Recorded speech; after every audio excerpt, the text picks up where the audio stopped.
ਵਾਹਿਗੁਰੂ ਜੀ ਕਾ ਖਾਲਸਾ ਵਾਹਿਗੁਰੂ ਜੀ ਕੀ ਫਤਿਹ।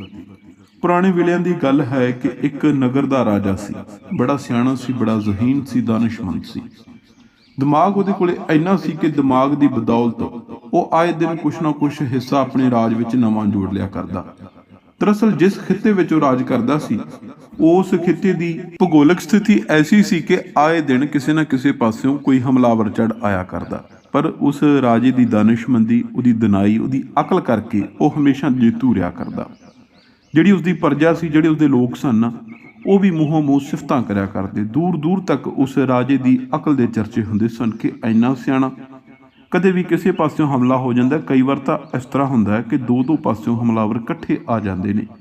ਇਸ ਦੇ ਬਾਵਜੂਦ ਇਸਨੇ ਬਹੁਤ ਵਧੀਆ ਢੰਗ ਨਾਲ ਸੈਨਾ ਤਿਆਰ ਕੀਤੀ ਹੋਈ ਹੈ। ਇਹ ਕਦੇ ਹਾਰਦਾ ਨਹੀਂ, ਕਦੇ ਆਪਣੇ ਲੋਕਾਂ ਦਾ ਨੁਕਸਾਨ ਨਹੀਂ ਹੋਣ ਦਿੰਦਾ, ਇੱਥੋਂ ਤੱਕ ਕਿ ਆਪਣੀ ਸੈਨਾ ਦਾ ਨੁਕਸਾਨ ਵੀ ਨਹੀਂ ਹੋਣ ਦਿੰਦਾ।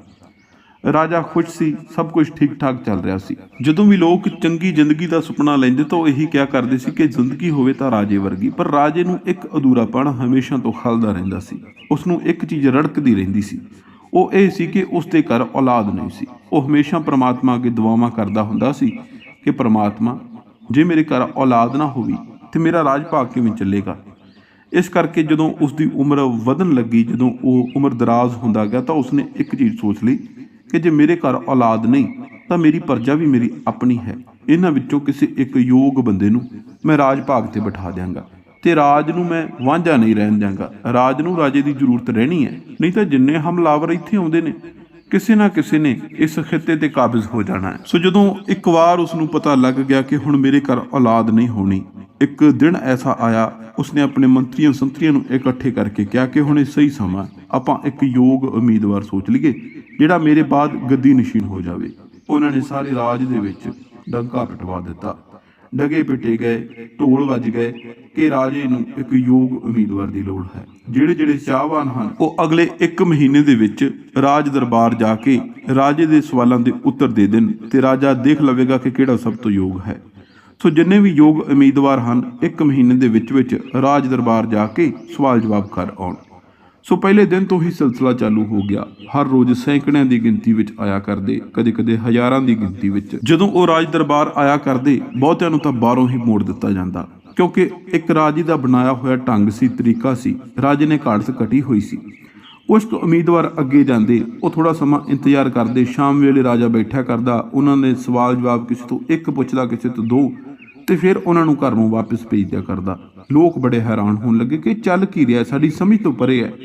ਜਿਨ੍ਹਾਂ ਨੂੰ ਬਾਹਰੋਂ ਮੋੜਿਆ ਜਾਂਦਾ ਹੈ ਉਹਨਾਂ ਨੂੰ ਕਿਉਂ ਮੋੜਿਆ ਜਾਂਦਾ ਹੈ, ਤੇ ਜਿਹੜੇ ਅੰਦਰ ਜਾ ਕੇ 1-2 ਸਵਾਲ ਜਵਾਬ ਰਾਜਾ ਕਰਦਾ ਹੈ ਤੇ ਉਹਨਾਂ ਨੂੰ ਵੀ ਘਰ ਨੂੰ ਮੋੜ ਦਿੰਦਾ। ਕਿਤੇ ਇਹ ਤਾਂ ਨਹੀਂ ਕਿ ਸਾਰਿਆਂ ਦਾ ਸਮਾਂ ਗਵਾ ਰਿਹਾ ਹੋਵੇ। ਉਧਰ ਉਸੇ ਰਾਜ ਦੇ ਇੱਕ ਦੂਰ ਦਰੇਡੇ ਨਗਰ ਦੇ ਵਿੱਚ ਇੱਕ ਨੌਜਵਾਨ ਸੀ। ਉਸਦੀ ਉਮਰ ਅਜੇ ਥੋੜੀ ਸੀ। ਉਸਨੇ ਆਪਣੇ ਬਾਪ ਨੂੰ ਇੱਕ ਦਿਨ ਦੱਸਿਆ ਕਿ ਸਾਨੂੰ ਕਈ ਸਾਲ ਹੋ ਗਏ ਨੇ, ਅਸੀਂ ਗਰੀਬੀ ਵਿੱਚੋਂ ਲੰਘ ਰਹੇ ਹਾਂ। ਅਸੀਂ ਕਦੇ ਐਸਾ ਦਿਨ ਨਹੀਂ ਚੜਿਆ ਜਿਸ ਦਿਨ ਅਸੀਂ ਭਰ ਪੇਟ ਖਾਣਾ ਖਾਧਾ ਹੋਵੇ। ਅਸੀਂ ਢੰਗ ਦੇ ਵਸਤਰ ਨਹੀਂ ਪਹਿਨੇ। ਅਸੀਂ ਹਰ ਇੱਕ ਚੀਜ਼ ਦੇ ਲਈ ਦੂਜਿਆਂ ਦੇ ਉੱਤੇ ਨਿਰਭਰ ਕਰਦੇ ਹਾਂ। ਤੁਸੀਂ ਕੰਮ ਤੇ ਜਾਂਦੇ ਹੋ, ਮੈਂ ਵੀ ਕੰਮ ਦੇ ਵਿੱਚ ਹੱਥ ਵਟਾਉਣਾ ਹਾਂ। ਉਹ ਆਪਣੇ ਬਾਪ ਦੇ ਨਾਲ ਇਹ ਗੱਲਬਾਤ ਕਰ ਰਿਹਾ ਸੀ। ਉਹ ਕਹਿੰਦਾ ਕਿ ਤੁਸੀਂ ਕੰਮ ਤੇ ਜਾਂਦੇ ਹੋ, ਮੈਂ ਵੀ ਕੰਮ ਦੇ ਵਿੱਚ ਹੱਥ ਵਟਾਉਂਦਾ ਹਾਂ। ਇਹਦੇ ਬਾਵਜੂਦ ਸਾਡੇ ਘਰ ਦੇ ਵਿੱਚ ਜਿਹੜੇ ਬਰਤਨ ਨੇ ਜਿਨ੍ਹਾਂ ਦੇ ਵਿੱਚ ਅਸੀਂ ਖਾਣਾ ਖਾਂਦੇ ਹਾਂ, ਅਸੀਂ ਉਹ ਤੱਕ ਨਹੀਂ ਢੰਗ ਦੇ ਲਿਆ ਸਕੇ, ਉਹ ਵੀ ਟੁੱਟੇ ਫੁੱਟੇ ਨੇ। ਕੀ ਇਹ ਗਰੀਬੀ ਦਾ ਜਿਹੜਾ ਜੰਜਾਲ ਹੈ, ਇਹ ਸਾਰੀ ਉਮਰ ਸਾਡੇ ਉੱਪਰ ਇਸੇ ਤਰ੍ਹਾਂ ਪਿਆ ਰਹੇਗਾ? ਕਿ ਇਹ ਜੰਜਾਲ ਕਦੇ ਅਸੀਂ ਕੱਟ ਵੀ ਸਕਾਂਗੇ?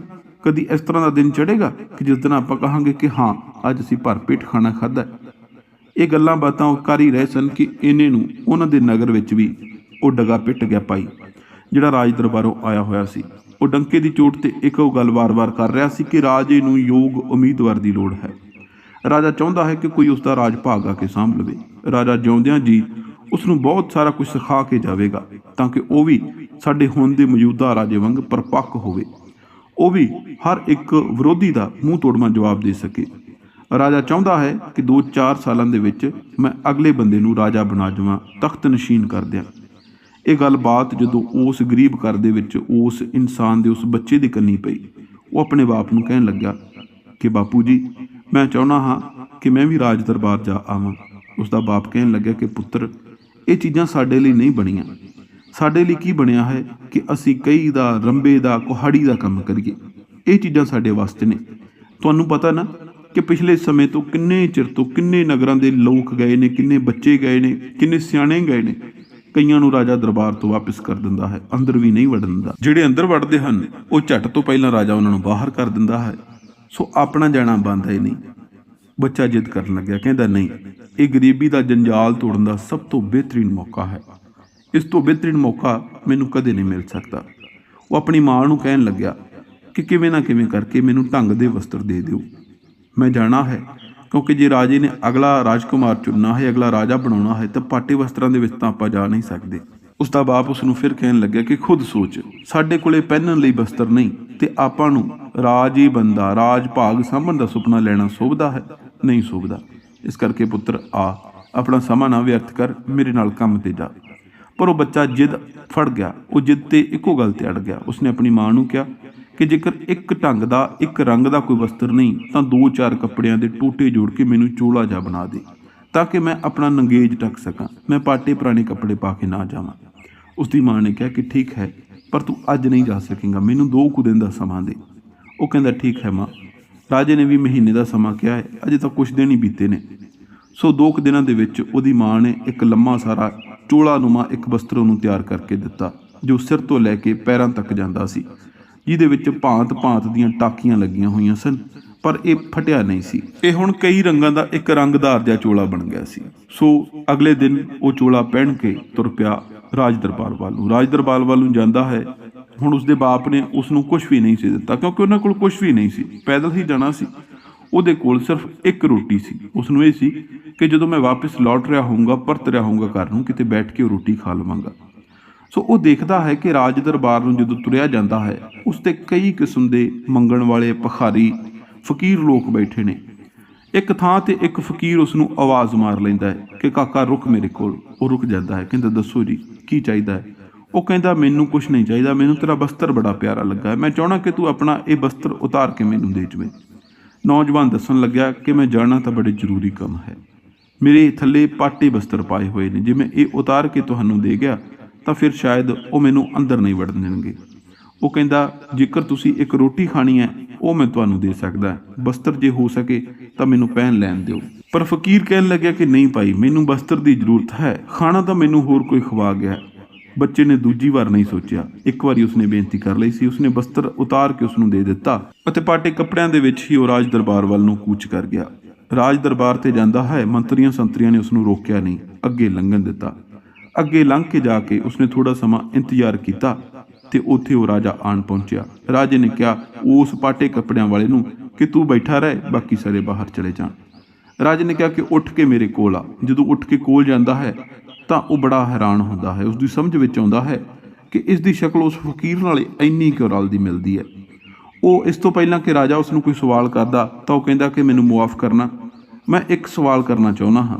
ਮੈਂ ਅੱਜ ਕਿਸੇ ਫਕੀਰ ਨੂੰ ਮਿਲਿਆ, ਕਿਸੇ ਭਿਖਾਰੀ ਨੂੰ, ਉਸਦੀ ਸ਼ਕਲ ਤੁਹਾਡੇ ਨਾਲ ਬਹੁਤ ਮਿਲਦੀ ਸੀ। ਮੈਨੂੰ ਮਾਫ ਕਰਨਾ, ਸ਼ਾਇਦ ਮੈਂ ਕੋਈ ਗਲਤ ਗੱਲ ਕਹਿ ਗਿਆ ਹੋਵਾਂ, ਪਰ ਮੈਥੋਂ ਇਹ ਕਹੇ ਬਿਨਾਂ ਰਿਹਾ ਨਹੀਂ ਸੀ ਜਾਣਾ। ਰਾਜਾ ਕਹਿਣ ਲੱਗਿਆ ਕਿ ਉਹ ਕੋਈ ਹੋਰ ਨਹੀਂ ਸੀ, ਉਹ ਮੈਂ ਹੀ ਸੀ। ਮੇਰਾ ਇਹ ਢੰਗ ਤਰੀਕਾ ਹੈ। ਤੁਸੀਂ ਦੇਖਦੇ ਨਾ ਕਿ ਆਏ ਦਿਨ ਇੱਥੇ ਬਹੁਤ ਸਾਰੇ ਲੋਕ ਸਵਾਲ ਸੁਣਨ ਆਉਂਦੇ ਨੇ। ਆਏ ਦਿਨ ਬਹੁਤ ਸਾਰੇ ਲੋਕ ਸੁਪਨਾ ਲੈ ਕੇ ਆਉਂਦੇ ਨੇ ਕਿ ਮੈਂ ਰਾਜ ਭਾਗ ਦੇ ਵਿੱਚ ਰਾਜ ਕਰਨ ਵਾਲਾ ਬਣ ਜਾਵਾਂ, ਤੇ ਉਹਨਾਂ ਨੂੰ ਅਸੀਂ ਦਰਵਾਜ਼ੇ ਤੋਂ ਹੀ ਮੋੜੀ ਜਾਂਦੇ ਹਾਂ। ਉਸ ਦਾ ਕਾਰਨ ਇਹੀ ਹੈ ਕਿ ਰਾਜ ਦਰਬਾਰ ਨੂੰ ਆਉਂਦੇ ਹਰੇਕ ਰਸਤੇ ਤੇ ਮੇਰੇ ਮੰਤਰੀ ਸੰਤਰੀ ਬੈਠੇ ਹਨ, ਉਹ ਫਕੀਰ ਬਣ ਕੇ ਬੈਠੇ ਨੇ।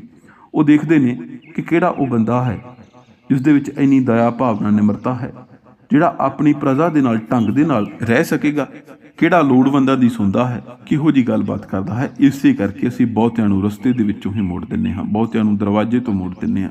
ਤੇ ਤੂੰ ਉਹ ਇਨਸਾਨ ਹੈ ਜਿਸ ਨੇ ਆਪਣਾ ਬਣਵਾਇਆ ਹੋਇਆ ਇੱਕ ਬਸਤਰ ਉੱਥੇ ਦਾਨ ਕਰ ਦਿੱਤਾ, ਪਾਟੇ ਪੁਰਾਣੇ ਕੱਪੜਿਆਂ ਦੇ ਵਿੱਚ ਆ ਗਿਆ।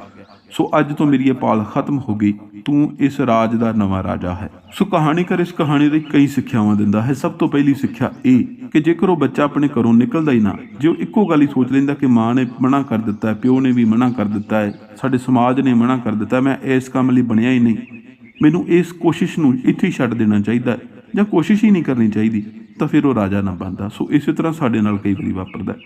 ਸਾਨੂੰ ਘਰ ਦੇ ਕਈ ਵਾਰੀ ਕਹਿ ਦਿੰਦੇ ਕਿ ਫਲਾਣਾ ਕੰਮ ਬਹੁਤ ਮੁਸ਼ਕਿਲ ਹੈ, ਤੂੰ ਨਹੀਂ ਕਰ ਸਕਦਾ, ਫਲਾਣਾ ਪੇਪਰ ਤੇਰੇ ਵੱਸ ਦਾ ਰੋਗ ਨਹੀਂ, ਇਹ ਤੇਰੇ ਤੋਂ ਨਿਕਲਣਾ ਨਹੀਂ। ਤੇ ਅਸੀਂ ਵੀ ਕਹਿੰਦੇ ਹਾਂ ਕਿ ਫਲਾਣੇ ਨੇ ਨਹੀਂ ਕੱਢਿਆ, ਫਲਾਣੇ ਤੋਂ ਨਹੀਂ ਹੋਇਆ, ਮੇਰੇ ਰਿਸ਼ਤੇਦਾਰ ਤੋਂ ਨਹੀਂ ਹੋਇਆ, ਮੇਰੇ ਦੋਸਤ ਤੋਂ ਨਹੀਂ ਹੋਇਆ, ਚਲੋ ਇਸ ਨੂੰ ਇੱਥੇ ਤਿਆਗ ਦਈਏ। ਪਰ ਨਹੀਂ, ਘੱਟੋ ਘੱਟ ਇੱਕ ਕੋਸ਼ਿਸ਼ ਤਾਂ ਕਰਨੀ ਬਣਦੀ ਹੁੰਦੀ ਹੈ। ਦੂਸਰੀ ਗੱਲ ਇਹ ਕਿ ਦਇਆ ਭਾਵਨਾ ਨਿਮਰਤਾ ਹਰ ਇੱਕ ਬੰਦੇ 'ਚ ਹੋਣੀ ਚਾਹੀਦੀ ਹੈ। ਜੇ ਉਹਦੇ ਵਿੱਚ ਦਇਆ ਭਾਵਨਾ ਨਾ ਹੁੰਦੀ ਤਾਂ ਸ਼ਾਇਦ ਉਸ ਨੂੰ ਮੰਤਰੀ ਸੰਤਰੀ ਦਰਵਾਜ਼ੇ ਤੋਂ ਮੋੜ ਦਿੰਦੇ, ਪਰ ਦਇਆ ਭਾਵ ਦਾਨ ਦੀ ਭਾਵਨਾ ਉਹਦੇ ਵਿੱਚ ਸੀ ਜਿਸ ਨੇ ਉਸ ਨੂੰ ਰਾਜਾ ਥਾਪ ਦਿੱਤਾ।